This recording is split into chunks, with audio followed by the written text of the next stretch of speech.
Tai dar kartą sveiki. Tai klausimėlis. Ar yra šitoj salėje nebenorinčių gyventi nuo atlyginimo iki atlyginimo? Visai nedaug? O, jau daugiau, gerai. Tai reiškia, kad... Ką reiškia gyventi? Tai kad šiuo metu gyvenat nuo atlyginimo iki atlyginimo, ar ne? Tai kad gaunat visų pirma, atlyginimą gaunat. Visų antra, iki sekančio atlyginimo lieka centai arba kažkokia nereikšminga suma. Ir visų trečia, kad nebedžiugina šitaip gyventi ir nesinori taip gyventi, ar ne? Tai ta tema iš esmės yra apie taupimą, nes tai yra vienintelis būdas susitaupyti tą saugumo, finansinio saugumo pagalvę tam, kad nereiktų mėnesio gale skaičiuoti centų, o dar blogiau prasiskolinti. Turime ir tokių ne vieną pavyzdį, kur tenka ir labai norėtųsi, kad taip nebūtų. Taigi, kas vis dėlto yra taupimas? Šiaip labai nedėkinga tema, nes kas jau moka taupyti, tai tas ir pats taupo, ar ne? Čia tikrai ne kiekvienam yra aktuali, jo labiau matau ir studentų yra, tai tikiuosi netaupot iš tėvų duodamų pinigėlių. Taupyti pradedama, sako, nuo pirmo atlyginimo, tai kas yra rekomenduojama daryti. Ir galbūt ateityje pravers tai, ką šiandien išgirsit, jeigu ir šiandien nepanaudosit kažko. Taigi vis dėlto taupimas teoriškai yra dabartinio vartojimo apribojimas dėl ateities vartojimo. Ir tai yra pinigų kaupimas ir perskirstimas, kai gaunam daugiau pajamų, atidedam tam laikui, kai gausim mažiau pajamų. Tai vis dėlto taupimas yra vartojimo apribojimas ir pinigų kaupimas. Apribojimas skamba labai negražiai, iš karto apsiriboji, ne vienas nemėgstam riboti savęs, bet iš esmės, jeigu neribojam, nepaslaptis, kad esam linkę išleisti tiek, kiek gaunam. Ir mūsų pajamoms didėjant, tos išlaidos ir mūsų poreikiai taip pat didėja. Kiekvienas yra, man atrodo, pavyzdžių, kurie išgyvendavo iš minimumo, dabar gauna 2-3 kartus daugiau. Ir kaip nebuvo iš ko taupyti, taip nėra iš ko taupyti. Ar ne? Tie poreikiai vis tiek labai daug didėja. Aš dirbu su žmonėmis, kurie uždirba 1000, dirbu su žmonėmis, šeimomis, kurios uždirba 10 000. Ir visos sako tą patį, visos prašo padėti taupyti. Tai aš tą matau labai aiškiai, kad tie poreikiai tikrai gana greitai pasiveja mūsų padidėjusias pajamas. Iš esmės, kai kalbam apie taupimą, mes kalbam visų pirma apie 2 dalykus. Tai yra, kaip taupyti ir kodėl taupyti. Kodėl taupyti klausimas toks atrodytų keistokas, ypač čia susirinkusiems, nes jums akivaizdžiai rūpi jūsų finansinė padėtis. Bet vis dėlto, kol kiekvienas savo asmeniškai nepriminsim ir nepasisakysim ir neužakcentuosim, kodėl būtent aš privalau susitaupyti pinigėlių, tai kalbėti apie priemonės, kaip tai padaryti, yra truputėlį anksti. Kaip sakoma, jeigu aš kažko noriu, tai atrasiu būdų, kaip tai padaryti. Jeigu nenoriu, tai atrasiu pasiteisinimų, kaip nepadaryti, ar ne? Tai vis dėlto pradėkim nuo to, kodėl taupom. Aš tikrai nepretenduoju čia surašyti visus emocinius tikslus, kodėl žmonės taupo. Kiekvienas jūs tikrai turit savo kažką, kuo galim papildyti, ar ne? Jeigu kažkam kažkas aktualu, pasižymėkit, pasibraukit. Jeigu turit kažką pasirašyti nuo savęs, būtinai pasižymėkit apačioj.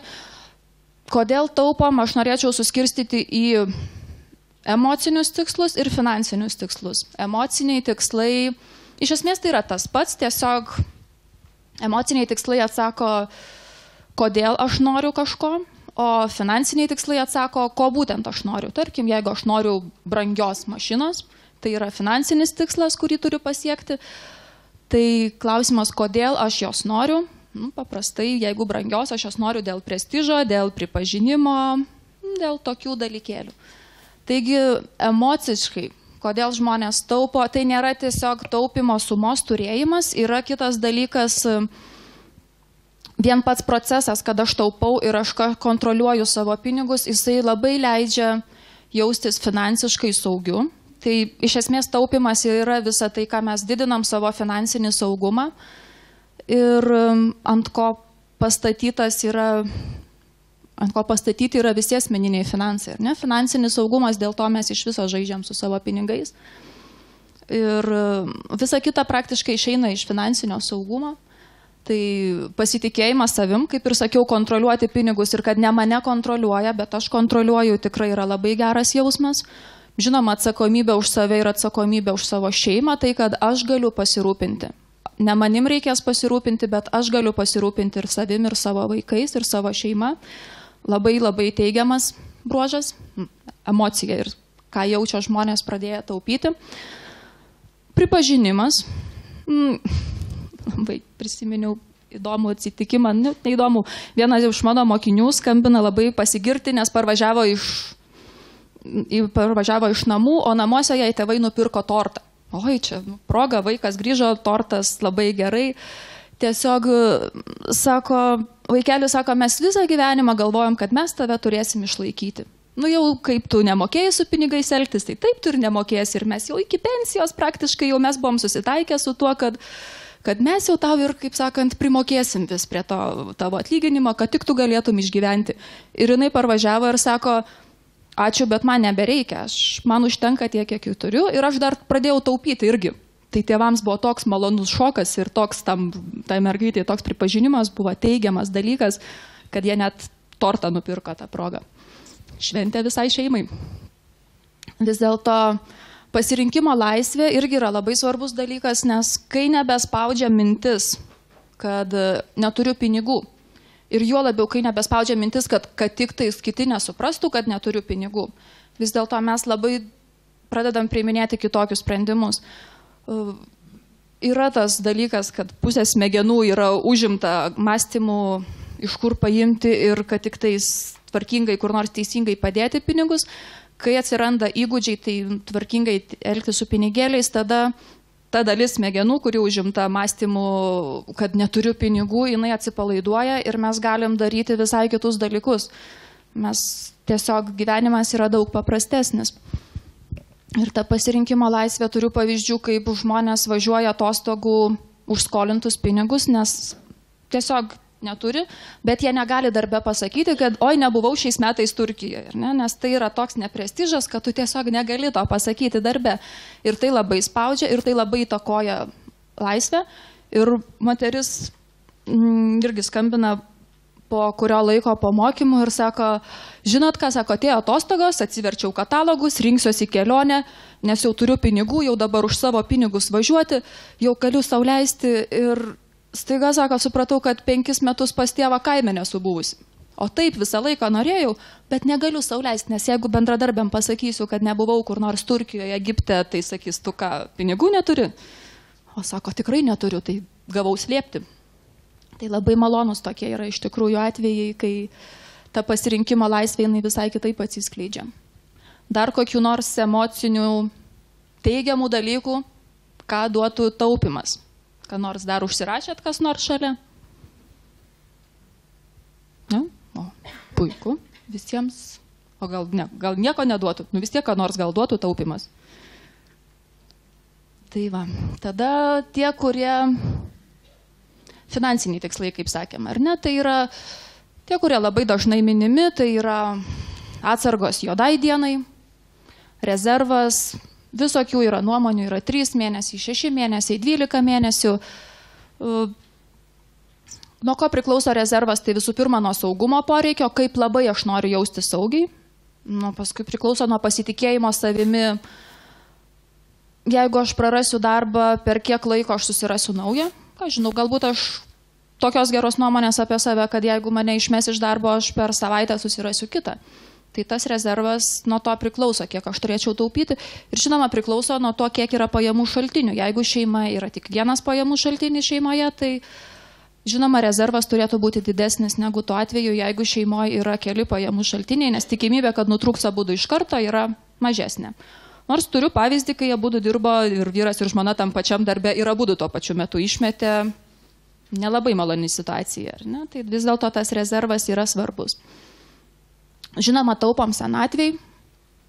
elementariai pasiskaičiuokim, kiek norėtumėm gauti senatvėje, kad galėtumėm oriai ir garbingai gyventi. Tai yra konkretus skaičius, įvertinam infliaciją, kažkoksai skaičius, ar ne? Tai jeigu, tarkim, norėčiau gauti 3000, ne? Tai įvertinus infliaciją po 30 metų, tai jau bus kokie 5,5 tūkstančio. Tai yra ta suma, kurią aš norėčiau gauti pensijoje ir iš kokių šaltinių aš ją planuoju susirinkti. Tai yra planas, tai yra darbas, tai yra vienas iš taupimo dalykų, kam mes taupom tam, kad tą planą įgyvendintumėm.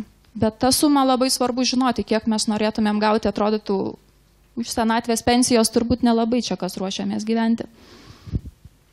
Valstybinės.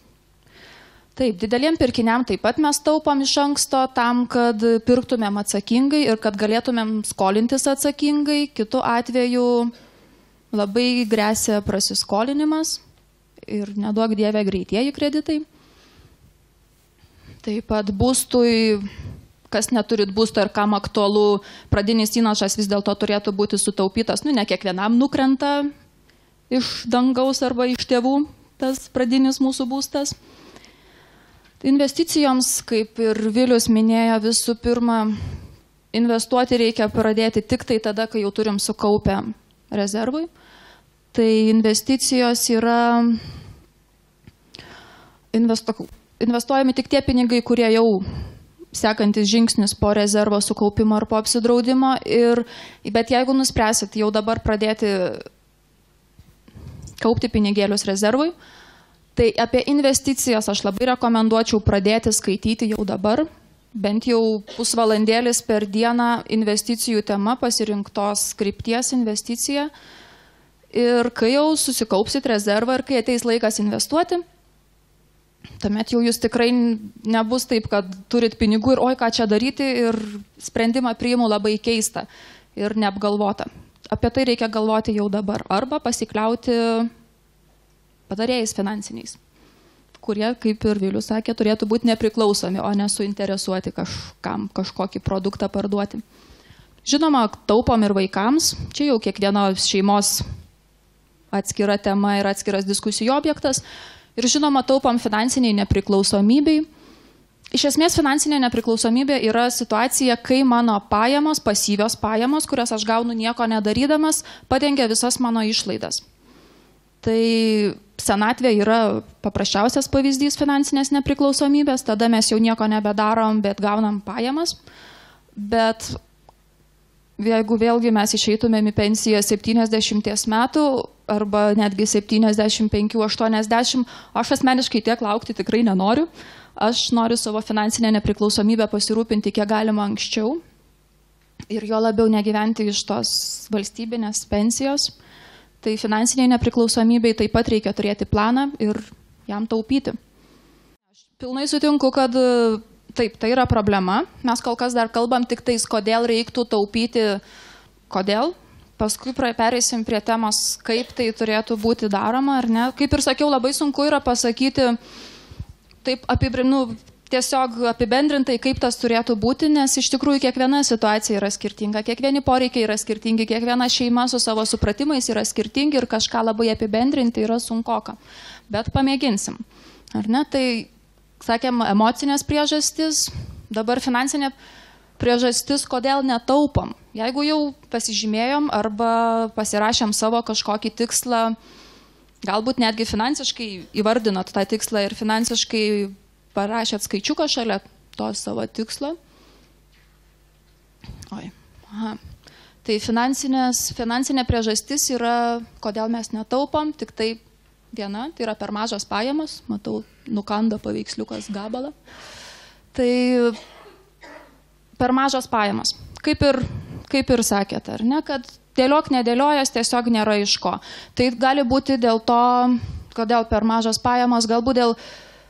Ir aš kaip ir sakiau, net ir 10 000 jie taip pat turi tokias pačias problemas, ar ne? Nes galbūt jie turi praeities sprendimų, naštą neša, pasiėmė neteisingų laikų prieš krizę būsto paskolą ir dabar sunkiai ją išmoka, arba prisijėmė yra greitųjų kreditų, kuriuos sąžiningai nori gražinti ir tas atlyginimas vos paveža, net ir daug gaunant ir tai vos paveža, ar ne? Tai yra per mažas pajamos, tai yra galbūt šeima labai didelė, galbūt yra daug vaikų, galbūt yra sveikatos problemų, kurios trukdo uždirbti daugiau arba kurios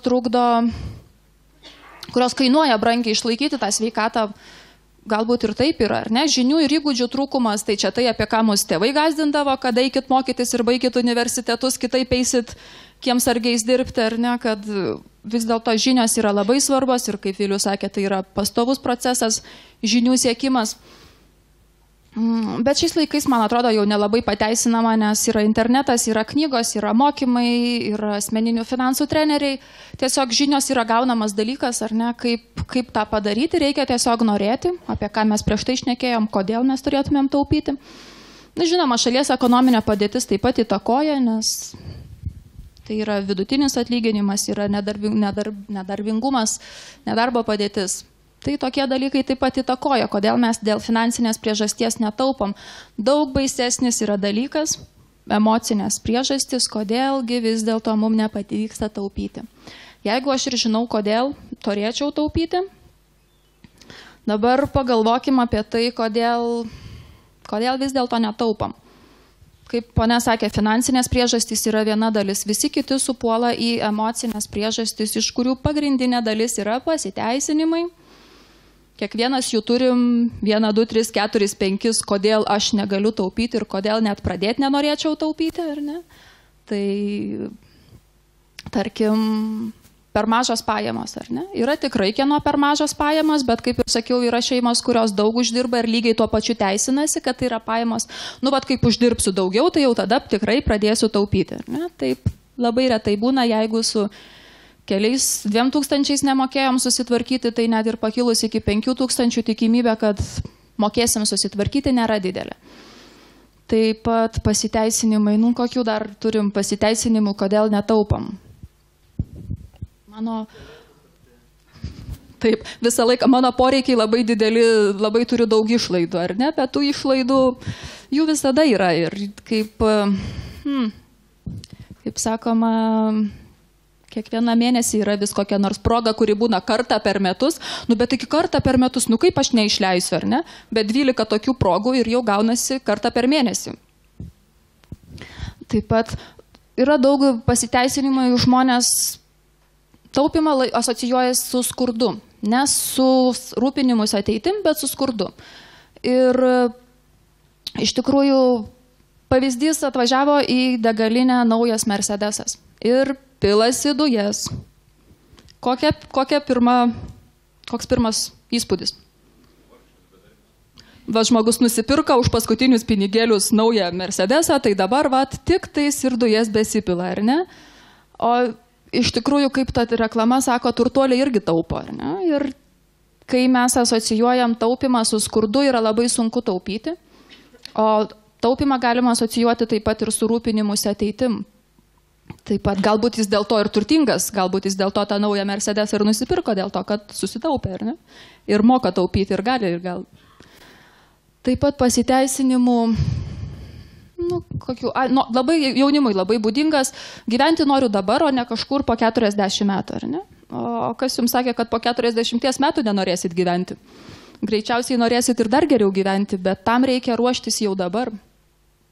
Ir dar pasiteisinimų, tikrai kiekvienas turim po kelis.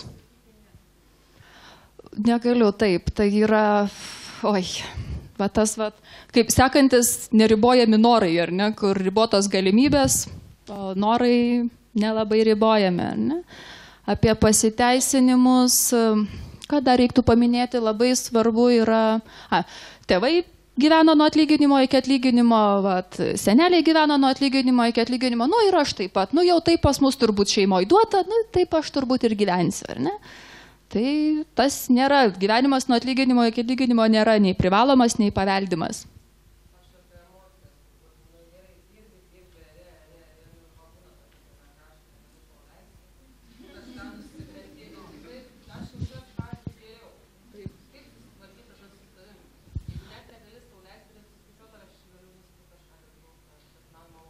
Matot, yra Taupimas, mes pakalbėsim truputėlį toliau, bet tikrai labai aktuali tema, nes tikrai jaučiuosi nusipelnęs, ar ne? Kai būna kaip tas, kur savaitę nerūkęs ir padovanoja savo cigaretę už nerūkimą, tai taupantis labai dažnai irgi visus metus taupo, o per Kalėdas, nu ašgi tiek dirbau, tiek taupiau, tai dabar visus ir išleisiu, ar ne? Tai mes taupom iš esmės ne tiems dalykams, ar ne? Bet yra tas dalykas, yra tikrai silpnumo akimirkų, jas...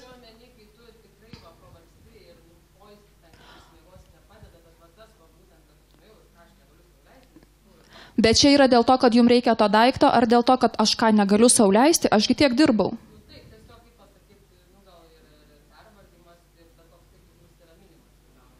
Nu, čia yra kaip tas pirkimo terapija, ar ne, kur žmonės raminasi pirkimą.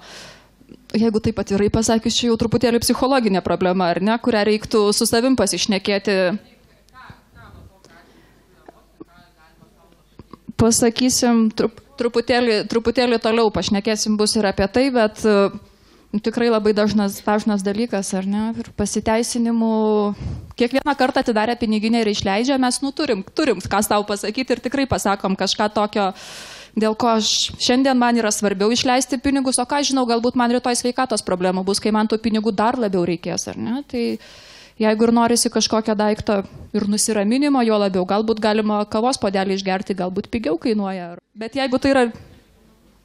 Va, tai pasiteisinimų, manau, prisakėm kiekvieną savo, turbūt gal net ir užsirašėt kažką, toliau yra neribojami norai, kaip sakėm, ribotos galimybės, norai yra neribojami, labai sveika yra tos norus riboti ir labai nesveika yra savo norus leisti išvešėti, nes labai skatina skolinimąsi tokie dalykai. Tai ačiū Dievui, jeigu dar tikrai galit sau leisti, ar ne? O yra tokių, kurie negali sau leisti, bet jiems labai sunku pripažinti ir jie pasiskolina, dar ir į minusą nueina, ar ne? Tai yra kažkoks tostas, kad norai, išgerkim už tai, kad norai sutaptų su galimybėmis, tai tas irgi labai aktualu yra, o jeigu dar tie norai truputėlį būtų mažesni negu galimybės, tai vat jums labai lengvai tada tauposi pinigėliai, nes tiesiog, nors iš kitos pusės sako, jeigu turi per daug pinigų, per mažai fantazijos tiesiog turi. Tai neribojami norai, tikslo turėjimas, žinoma, tikslo turėjimas labai padeda taupyti ir neturėjimas tikslo, o dėl ko? O vat neturiu aš tikslo, man šiandien galbūt labiau atrodo svarbu išleisti, negu turėti kažkokias santaupas, ar ne? Tai čia jaunimui labai būdinga yra, kai nesirūpinė ateitim, kai nėra atsakomybės jausmo, dar nėra susiformavusių tokių dalykų, taip toli nežiūri. Per dideli tikslai taip pat nemotyvuoja, jeigu aš noriu 1 milijono per metus, tai yra taip nerealu, kad aš net nepradėsiu taupyti. Vargšo ir turtingo mentalitetas. Vis dėlto mūsų taupimo ir viso gyvenimo rezultatai priklauso nuo mąstymo, nuo to, kas dedasi mūsų galvoj. Ir paimkim pavyzdį, 1 milijoną laimėjo, ne, žmogus, tas pats Lietuvoje, tas pats visam pasaulyje, kiek iš tokių vargšų laimėjusių 1 milijoną tampa turtingais? Vienetai. Nu, tarkim yra, aš asmeniškai irgi negirdėjau dar tokiu atveju, bet turbūt yra tokių, kurie praturtėja, nes iš esmės vargšo mentalitetas, žmogus su vargšo mentalitetu gavęs 1 milijoną padarys visam kaimui balių. Aišku, visai giminiai išdalins pinigus, nusipirks gerą mašiną, tarkim, džipą, ir pasistatys namą arba išsikeis į geresnį arba pasidarys kapitalinį remontą. Žodžiu, išleistos pinigus tokiems dalykams, kad ne tik, kad kai pasibaigs tas 1 milijonas, o jis labai greitai baigėsi, kai pasibaigs 1 milijonas, jis ne tik, kad nebeturės pinigėlių, bet jis dar ir bus prisipirkęs daiktų, kurie reikalauja papildomų pajamų, papildomų išlaidų ir, tarkim, jis netarps turtingo, ar ne? O tuo tarpu žmogus su turtingo mentalitetu, elementariai, su turtingu mentalitetu, bet be fantazijos padėjo į banką. Su 1 milijoną padėjus į banką, su 4% palūkanų per mėnesį iš banko gausit visiškai be jokių rizikų 3333 litus. Nu, kaip ir neblogas atlyginimas, ar ne? Ir visą likusį gyvenimą kapsėtų tie pinigėliai. Aišku, reikia atsižvelgti infliaciją, jos ten galbūt ne visus išsiimti, bet 3300 litų, tai neblogas pinigas, ar ne? Laukiau šito klausimo, kad šiais laikais tikrai 4 procentai yra. Vakar žiūrėjau kredito unijos, už 3 metus duoda 3,8, už 5 metus duoda ir 4,5. Taip, kad net ir šiais laikais tai yra įmanoma, ar ne? O aš dar prisimenu laikus, kai buvo 11 procentų, kai davė. Tai jo, į tą reikia taip pat atkreipti dėmesį, kad indėlių draudimas kaip ir infliacija irgi yra labai svarbus dalykas, į ką reikia atkreipti dėmesį. Bet, kaip sakant, būkim bėdni, bet teisingi, nu kiek iš mūsų tą milijoną gaus, ar ne? Nu, tikimybė nėra labai didelė, už pasitikėjimą šaunu. Bet čia tiesiog pavyzdys, kuris iliustruoja, kuo skiriasi turtingo mąstymas ir vargšo mąstymas, elgimasi su pinigais, ar ne? Neigiamos nuostatos pinigų atžvilgių taupyti taip pat nepadeda. Yra žmonių, kurie tiesiog piktybiškai sabotuoja bet kokį bandymą išlipti iš finansinės duobės. Nes ir kai pradedi giliau gilintis, kodėl nepavyksta, atrodo viskas yra gerai, kodėl nepavyksta, pasirodo, kad žmogui nuo vaikystės buvo kalama arba gyvenimas parodė, kad pinigai yra visų blogių šaltinis. Jeigu aš turėsiu pinigų, aš neturėsiu tikrų draugų. Jeigu, kad turtingi tik tais vargšai, kad turtingi tik tais apgavikai ir sukčiai. Ir jeigu pas mus galvoj sukasi tokios mintis ir mes jų neišgryninam ir jų kažkaip neužmušam, tai tiesiog taupyti yra labai sudėtinga, mes turtingais ir netapsim. Neigiamos nuostatos pačio taupimo atžvilgių taip pat yra labai svarbus dalykas, nes taupimas iš esmės yra malonumo ribojimas. Tai vat, kaip ir sakė, tai yra malonumo apribojimas ir jeigu man tai yra didelis minusas ar ne, nes pinigų leidimas yra malonumo gavimas, o taupimas yra malonumo atsisakymas, tai yra kančia. Tai nuo vaikystės mums tai pats buvo jau nuo saldainių lygio, kai mama sakydavo, mes dabar taupom ir saldainių susimažinam, tai vaikui taupimas yra kažkas blogo, nes jisai gavo mažiau saldainių. Tai bet kokios sveiko žmogaus emocinis poreikis yra bėgti nuo kančios ir siekti malonumą. Tai jeigu mes taupimą nepradėsim sieti su malonumu, o ne su kančia, mums žinoma bus labai sunku taupyti. Tai su savo nuostatomis taupimo atžvilgiu taip pat reikėtų pažaisti, kad tai yra ne tik minusas, ne tik savęs apribojimas, kaip sakėm dabartį, bet ir saugumo didinimas. Tai yra ne vien tik minusai, bet pliusai. Disciplinos trūkumas yra vienas iš pagrindinių dalykų, kodėl žmonės iš tikrųjų kreipiasi į mane ir kodėl jiem reikia pagalbos, nes prieš save dažnas žmogus yra mažiau atsakingas, jaučia mažiau atsakomybės negu prieš kitą žmogų. Jam vis tiek reikia, kad kažkas primintų, paspaustų, padėtų. Tai yra disciplinos ir labai svarbus dalykas, nes taupimas yra ilgalaikis procesas. Pakalbėjom, kodėl reikėtų taupyti, kodėl netaupam, pasiteisinimų radom. Tiesa, iš emocinių priežasčių dar baimė labai svarbi yra, nes mes bijom permainų. Bijom, nes tai reiškia, keisti reikia. Kaip ta blogoji žinia, jeigu nieko nekeisim, niekas ir nepasikeis. Ir daryti vis tos pačius veiksmus ir tikėtis vis kito rezultato tikrai yra naivu. Reikia vis dėlto kažką keisti, tam reikia drąsos. Tam reikia išlipti iš savo komforto zonos, kad ir kokia jinai nekomfortiška būtų, bet mes prie jos pripratę ir daryti kažką kitaip. Tai yra bloga žinia, bet yra ir gera žinia, kad taupyti tikrai yra įmanoma ir tą perlipti per tai yra įmanoma ir sugalvoti būdų yra įmanoma, tiesiog reikia daryti. Labai taupimą, pačią sistemą labai palengvina tikslo turėjimas ir motivacija, kodėl aš turėčiau taupyti. Kas turit kuo užsirašyti, pasiruoškim. Buvau prieš mėnesį Brian Tracy mokymuose ir ten mums davė 30 sekundžių užsirašyti 3 pagrindinius savo tikslus. 3 pačius didžiausius tikslus. Tiesiog tai, kas smegenys šauna patį pirmą, nes tik 30 sekundžių. Pabandom. 30 sekundžių, 3 tikslai.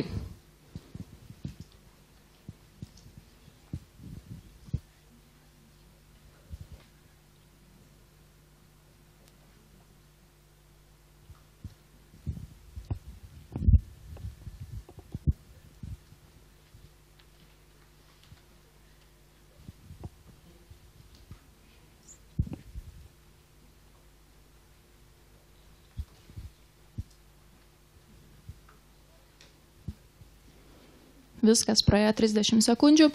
Tyrimai rodo, kad jeigu net ir būčiau davusi pusę valandos, iš esmės rezultatai būtų labai panašus.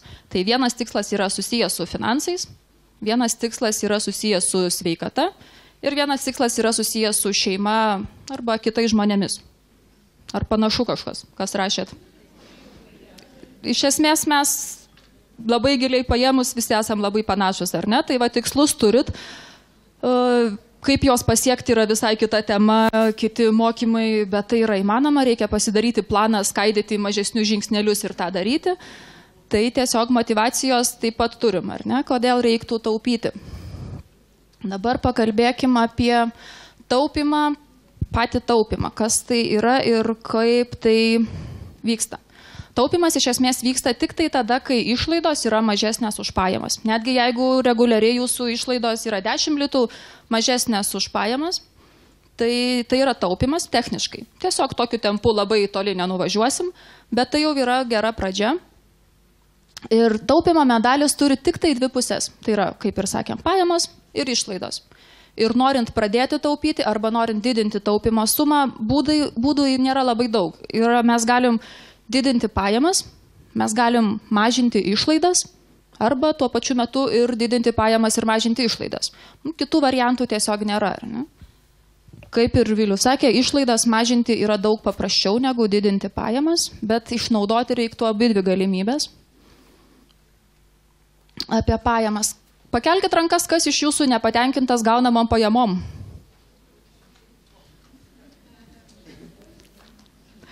O kas per paskutinius pusę metų padarė nors, kad tos pajamos padidėtų?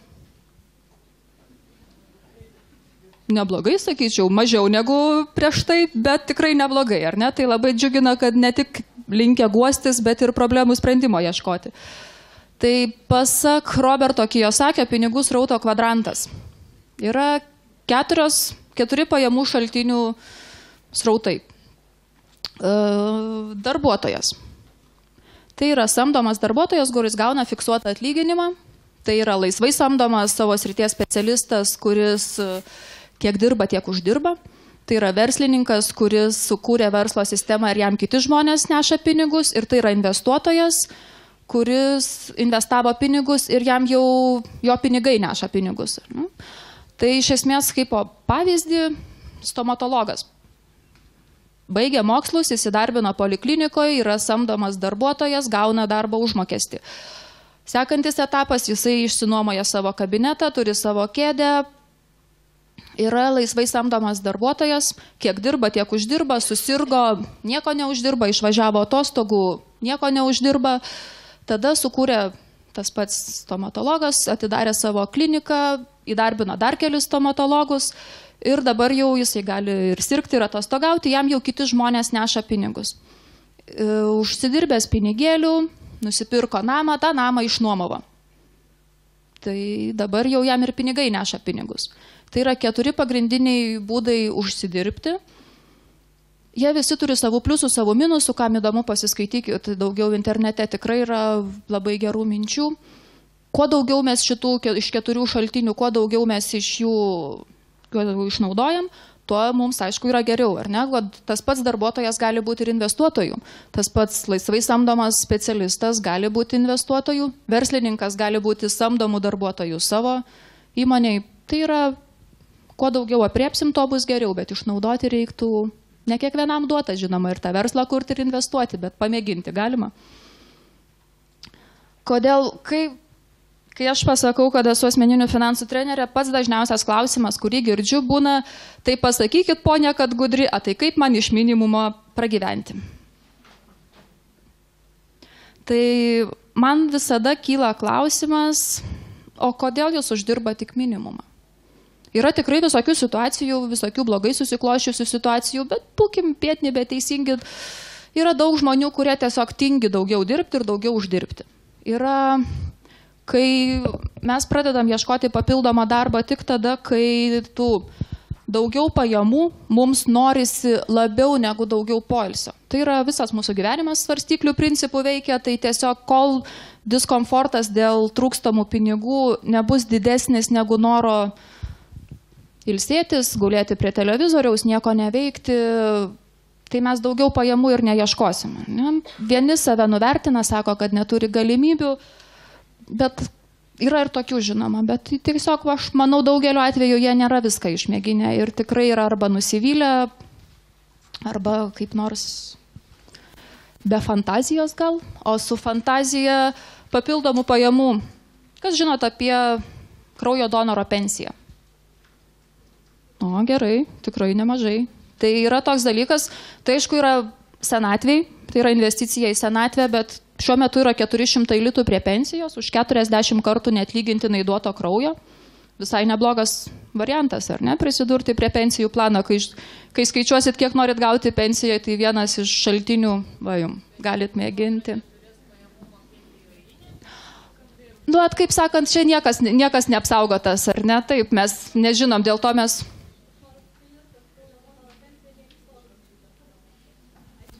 O iš kur? Matot, sveikatos apsaugos ministerija suteikia donoro vardą, o tai yra iš sodros? Ne? Valstybinių. Valstybinė.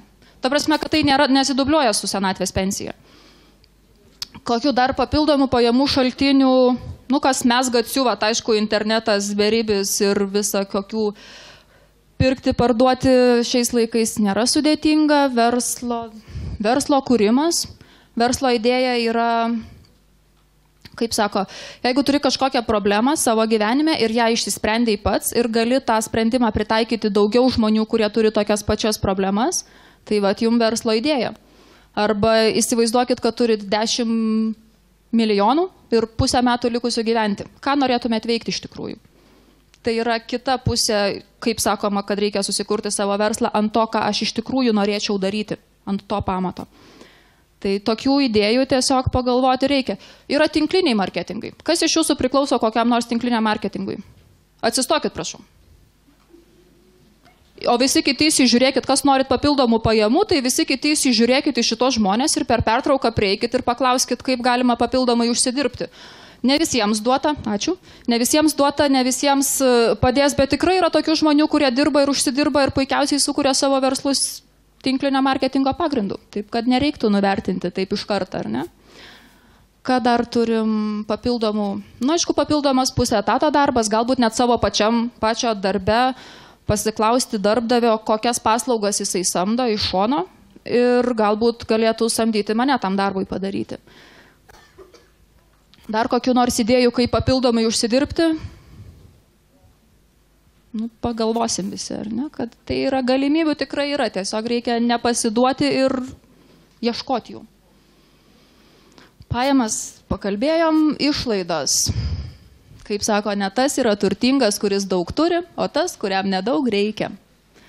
Spėkit, kuris yra turtingesnis, ar tas, kuris uždirba 1500, bet išsiverčia tik su 1000, ar tas, kuris uždirba 5000, bet visus 5000 per mėnesį ir pravalgo.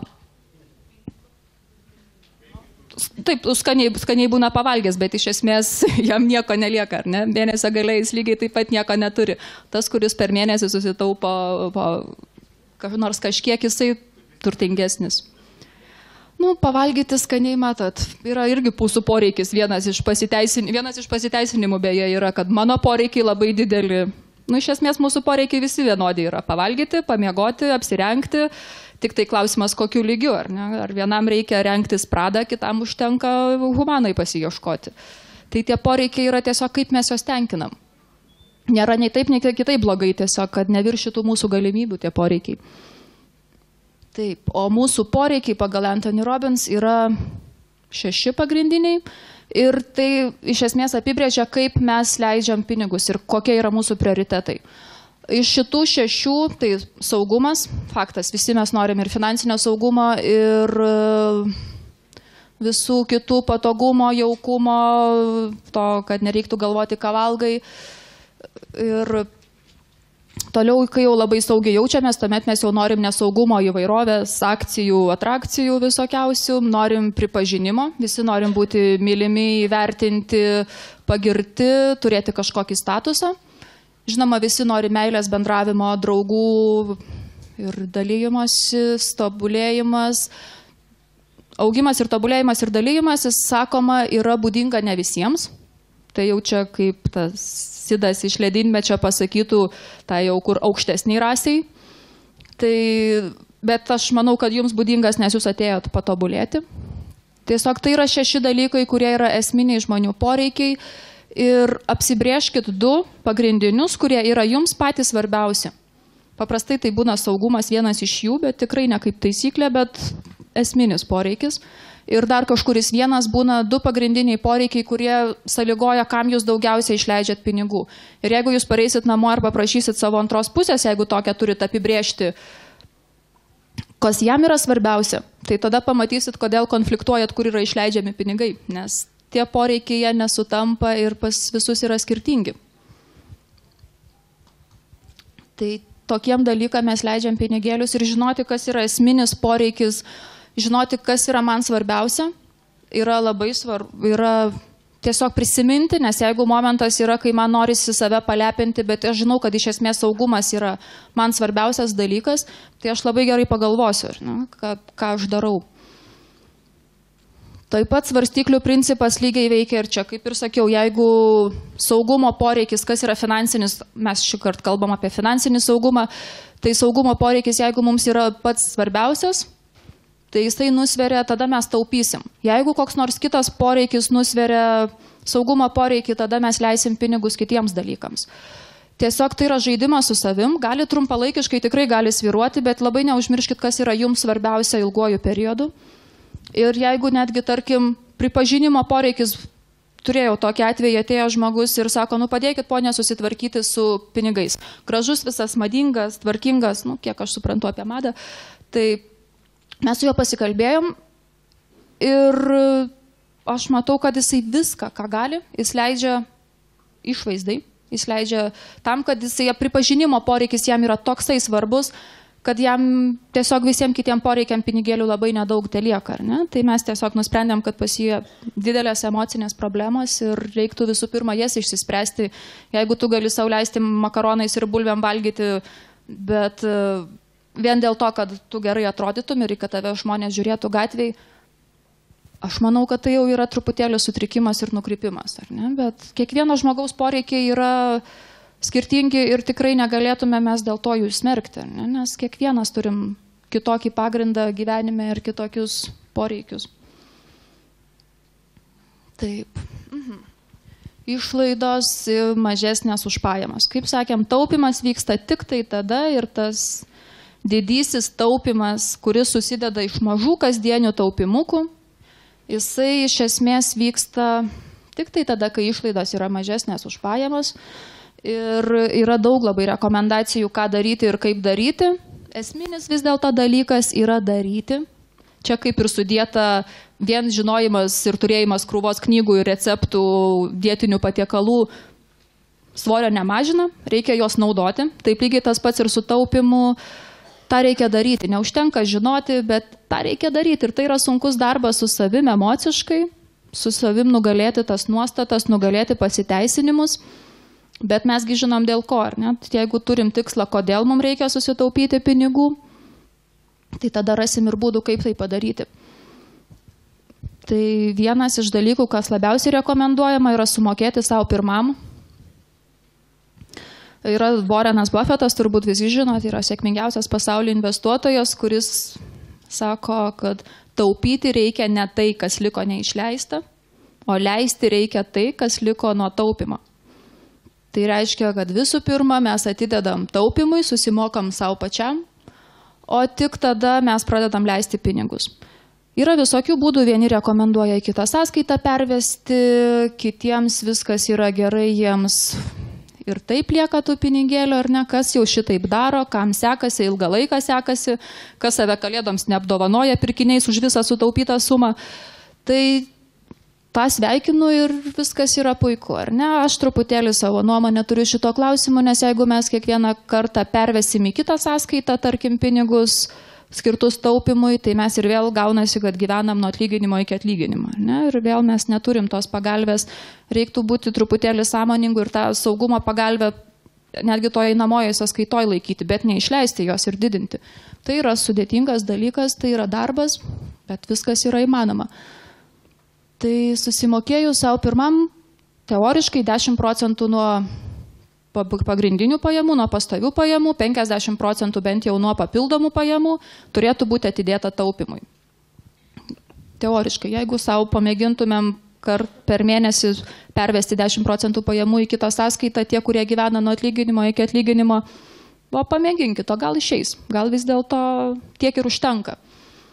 Tada vis dėlto nusistatyti ir užsirašyti tikslus, mes jau tą pabandėm, pasirašėm pagrindinius tikslus, dabar reikia tik tai suskaidyti ir sumažinti tarpinius tikslus pasirašyti, kaip tas padaroma. Toliau planuoti pajamas ir išlaidas. Taip, labai reikia išlaidas planuoti ne tik kiek aš gausiu pinigų, bet ir kiek kam galiu išleisti. Yra fiksuotos išlaidos, kurią mes jau žinom. Ten darželis, skaitmeninė televizija, būsto paskola, tokie dalykai mes jau žinom, bet yra, tai jau mes valdyti nebelabai galim, ar ne? Tai yra daug sudėtingiau, bet tiesiog planuoti išlaidas mes turim likusią sumą paskirstyti visiems savo poreikiams tam, kad užtektų, ar ne? Ir jeigu mes jas planuojam, tai jas reikia ir valdyti kintamas išlaidas. Jeigu jau mes susiplanavom, kiek galim išleisti maistui pinigų, tai mes turim kažkokiu būdu suvaldyti, kad tiek ir išleistumėm. Tai vieni veda biudžetą. Biudžetas beje yra tas dalykas, kuris yra pagrindinė priemonė taupimui.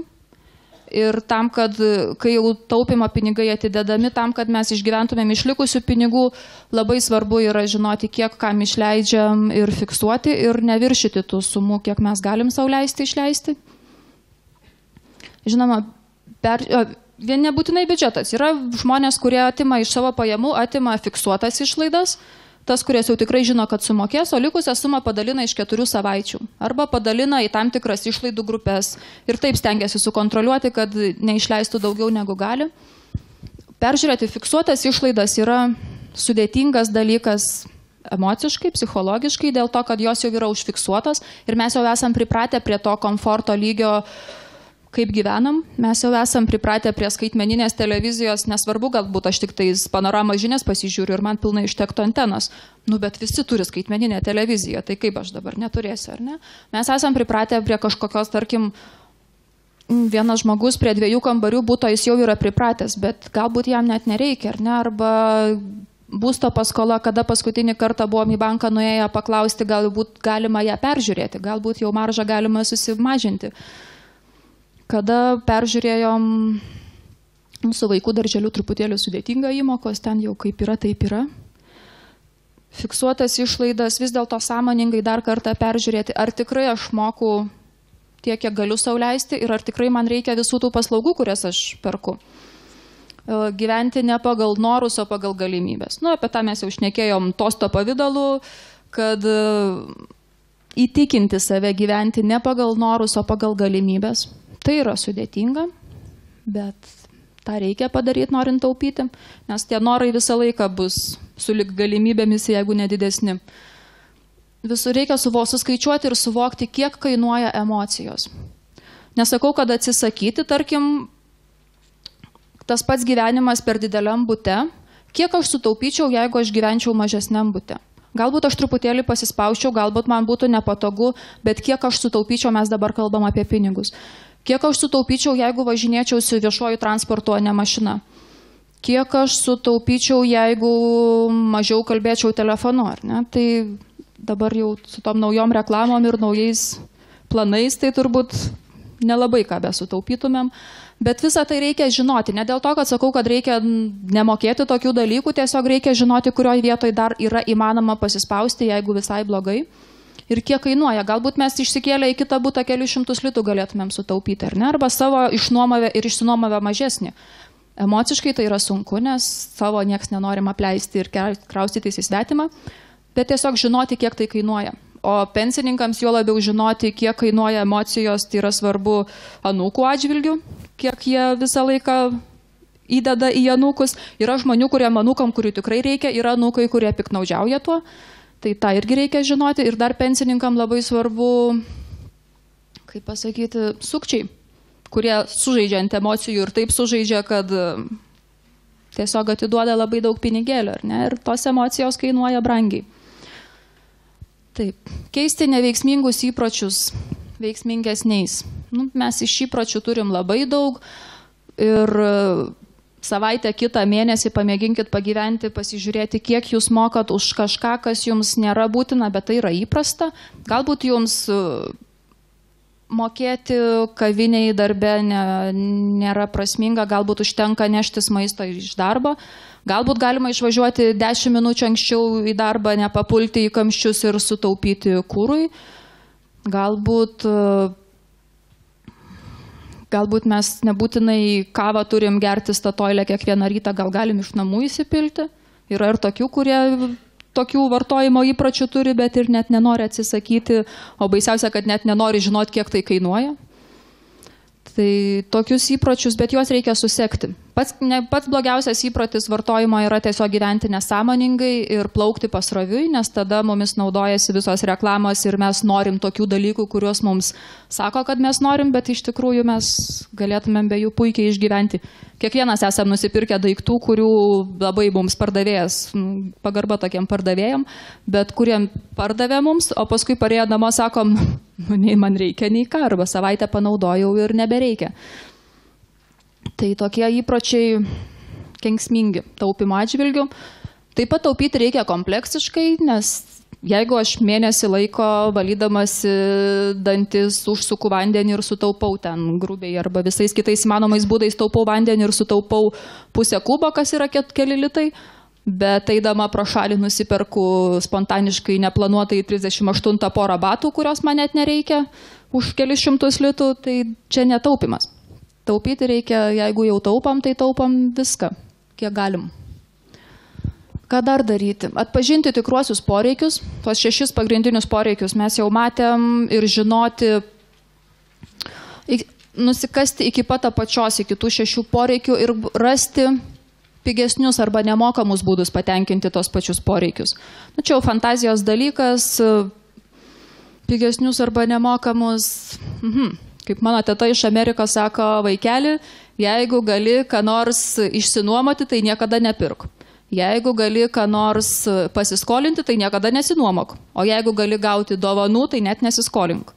Tai tas, kaip ką pigiau padaryti, yra toks variantas. Tarkim, jeigu aš noriu, mano poreikiai yra kelionės, ar ne? Noriu įvairovės, noriu atrakcijų, noriu kelionės. Galbūt man nebūtina skristi į Tailandą. Galbūt aš galiu sėsti mašiną ir apvažiuoti Lietuvą. Jeigu aš noriu su šeima atšvęsti gimtadienį arba kokią nors progą, galbūt nebūtina eiti į restoraną, galbūt užtenka susitepti sumuštinių ir pasidaryti pikniką parke. Galbūt tas pats poreikis bus patenkintas. Jeigu aš noriu knygų, galbūt nereikia pirkti, galbūt užtenka bibliotekoje pasimti. Na, gal jeigu aš noriu kumpio, tai gal man nebūtina vytintas kumpelius už 80 litų, gal man užteks už 20 litų.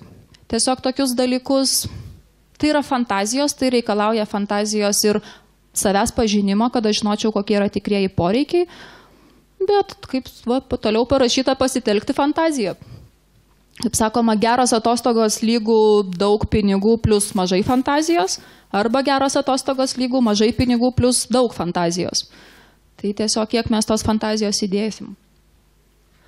Skirti laiko planavimui ir informacijos rinkimui taip pat labai svarbu. Nebereikalo yra sakoma į parduotuvę eiti kartą per savaitę ir su konkrečiu sąrašu, ką mes norim pirkti. Tas tikrai yra veiksminga. Savo pavyzdžių esu išmėginusi ir mes dabar sutaupom 30% išlaidų maistui. Vien dėl to, kad mes tiksliai žinom, ką kada perkam, nedarom jokių spontaniškų pirkimų ir dar dėl to, kad mes protingai naudojamės akcijomis ir išpardavimais. Tai čia dar ir 30% minimum sutaupom visokiem ilgo galiojimo daiktams, kuriuos galima planuoti iš anksto ir nusipirkti daug pigiau. Tada, bet tam reikia turėti, žinoma, santaupų, nors kažkiek, ką tu galėtum investuoti į prekes, nes, tarkim, tualetinį popierių pirkti tada, kai pasibaigia, tai yra vienas dalykas, bet jeigu iš anksto planuoji tokį dalyką, tai galima su 50% nuolaida prisipirkti ir daug, ar ne? O jo mums vis tiek reikia, mes jį vis tiek sunaudosim. Protingai naudotis akcijomis, tai reiškia bent jau 4 pagrindinius bruožus. Tai prekės turi būti ilgo galiojimo, kad nereiktų išmesti. Turi būti, nuo to turi nepadidėti vartojimas. Tarkim, jeigu mes nusipirkom po 1 sūrelį, mes suvalgėm po 1 sūrelį. O kadangi akcija, tai nusipirksim po 5, ar ne? Ne, mes parėję namo, mes suvalgysim visus tos 5 iš karto ir suvalgysim, ar ne? Tai čia netaupimas. Tai dar turėtų būti kainos ir kokybės santykis. Tai tiesiog mus irgi labai dažnai apgaudinėja, kad vien dėl to, kad yra parašyta, kad 30% nuolaida, tai nereiškia, kad šalia nestovi adekvati prekė be nuolaidos už tokią pačią kainą, ar ne? Tada urmu pirkti tikrai neapsimoka. Ir ką dar turim, tai turi būti mėgstama prekė. Jeigu aš tiesiog noriu makaronų, tai tų makaronų su nuolaida praktiškai kokiam nors tinkle tikrai atrasit, visą laiką būna. Bet mes valgom tik tai pilno grūdo makaronus, o jau tokiems akcija būna truputėlį rečiau. Tai jeigu mes jau pataikom į tokią akciją, tai mes prisiperkam urmu. Nes šiaip makaronų bet kokių tai visą laiką rasim. Tai taip yra protingai naudotis. Toliau toleruoti sutuoktinio poreikius. Kaip ir sakiau, kai pažymės sutuoktinis savo 2 pagrindinius poreikius, pamatysit, kad jie skiriasi ir negalima dėl to pykti, aišku, tai galima kažkaip subalansuoti tos poreikius, bet juos reikia žinoti, ne? Nes jeigu jūs pyksit, tarkim, aš labai dažnai girdžiu, kai ateina šeimos, o kodėl tu tiek prarūkai, o kodėl tavo lūpdažis tiek kainavo, ar ne? Nu, vienam reikia lūpdažio, kitam reikia parūkyti, taip yra. Bet ir vien dėl to, kad mes spausim ir važiuosim, kad tu dabar čia alkoholikas ar prasigėręs visiškai, ne dėl to mažiau nerūkys, o negers, atsiprašau, mažiau. Tai taip yra. Taip pat reikia lyginti kainas, tai šiais laikais jau nesudėtinga, nes etiketė žinoma labai mažai skaičiukais, bet būna parašyta, kiek yra litais už litrą, litais už vienetą, tai jau būna parašyta, tą reikia irgi stebėti. Ir dėrėtis, nu čia jau visur ir visada, ar ne? Netgi nuėjus į Elektromarktą, pirkom šaldytuvą, vien už tai, kad paklausėm, o gal kokią nuolaidėlę, nebuvo nei kalėdos, nei akcijų jokių, tai buvo, mums 50 litų davė, ar ne? Nuo šaldytuvo kainos nuleido 50 litų, kas atrodo nelabai daug, bet iš esmės, nu 50 litų, tai čia savaitę gali kaviniai valgyti darbo pietus, ar ne? Tai į kitą pinigą pavertus jau yra ką veikti. Išlaidos ir pajamos. Ko nereikėtų daryti? Sako, su ne reikia kuo mažiau vartoti, tai dėl to jų daug mažiau. Tai nepravalgyti papildomų pajamų. Jas taip pat reikia žinoti, sekti, analizuoti.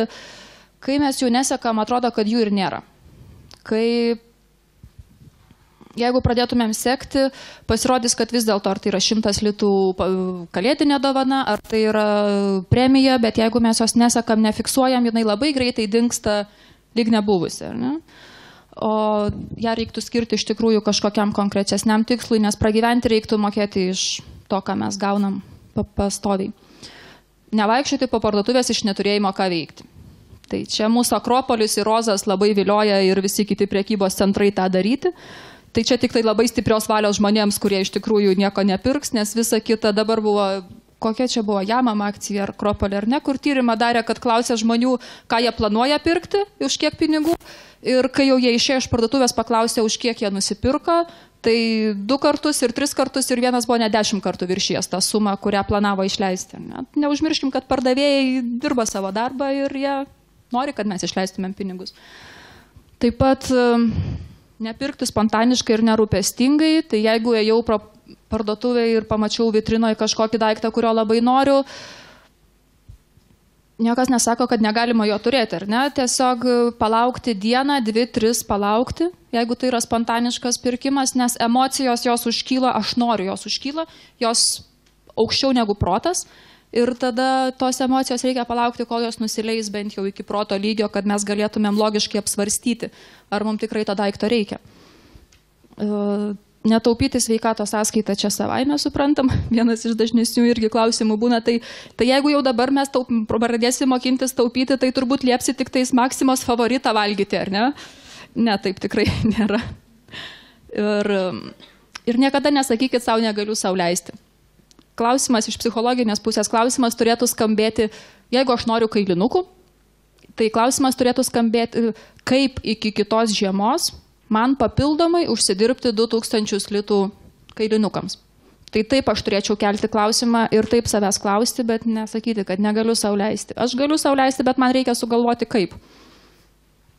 Ir žinoma, nepasiduoti, jeigu nepavyksta. Tai čia, kaip sakant, visos pastangos kartais būna vaisingos, kartais nevaisingos, dėl to reikia tiesiog dirbti daugiau, ar ne? Kai labai trumpai, kadangi laikas jau baigėsi, tai kur padėti tos pinigėlius, kai jau mes atidedam taupimui ir kur reiktų juos dėti, tai visų pirma, pirmas žingsnis yra pradėti gražinti tuos kreditus, tos paskolas, kurios kainuoja brangiausiai. Tai yra greitieji kreditai, tai yra vartojimo paskolas, tokius dalykus, kurie kainuoja brangiausiai. Jeigu aš iš giminių pasiskolinau ir nieko nemoku, tai nėra prioritetas, ką greičiau reiktų gražinti. Aišku, vis tiek reiktų, bet tai nekainuoja bent jau. Tik tada mes gražinus paskolas, tada pradedam kaupti atsargas. Kaip ir sakiau, lygiai grečiai būtų gerai jau mokintis, galvoti, ką mes norėsim daryti, kur investuoti pinigus. Atsargas kaupti yra tikrai labai ilgas procesas ir sudėtingas tą rezervą susikaupti, dėl to mes paprastai dar lygiai grečiai pradedam kaupti ir kažkokiam trumpalaikiam tikslui. Atostogų vis tiek norėsis. Yra žmonių, kurie radikaliai nusprendžia, kad atėjo laikas, dabar jie turi sukaupti rezervų, jie atsisako visų nesvarbių pirkinių, atsisako brangių atostogų, atsisako tokių dalykų, be kurių tikrai gali išgyventi.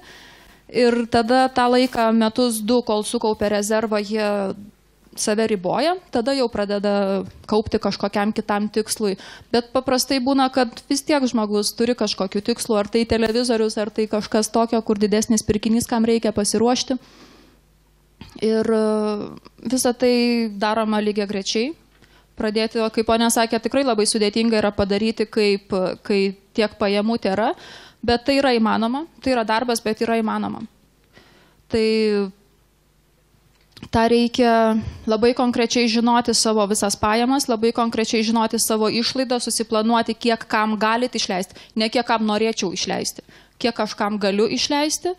Ir tam taupimui vis tiek skirti kiekvieną kartą nors kažkiek pinigėlių. Ir žinoma, ieškoti būdų, kaip daugiau uždirbti. Čia be to, kai yra mažas pajamas, yra papildomas pajamas, yra vienintelis būdas, kaip prisikasti iki taupimo.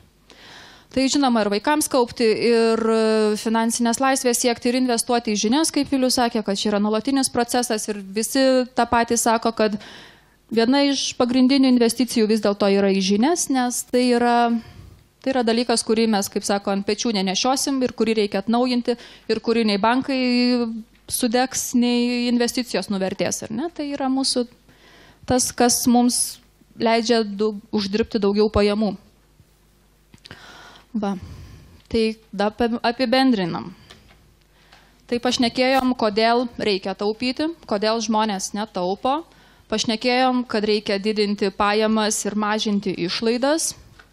Pašnekėjom vieną kitą būdą, kaip tai padaryti. Tikrai jų yra daug, tikrai jų yra daugiau, bet tai yra vienas kitas būdas.